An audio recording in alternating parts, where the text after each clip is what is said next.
மாமணி மாளிகை மாதர்கள் புன்னகை மங்கள மேடையில் பொன்வண்ணம் கண்டார்.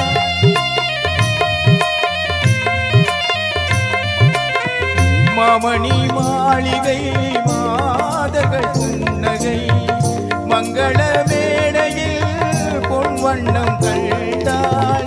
மாவிலை தோரணம் ஆடிட கண்டாள். மணமகள் வந்து நின்று மாலை சூட கண்டாள். கலைந்திடும் கனவுகள் அவள் படைத்தாள். அண்ணன் கற்பனை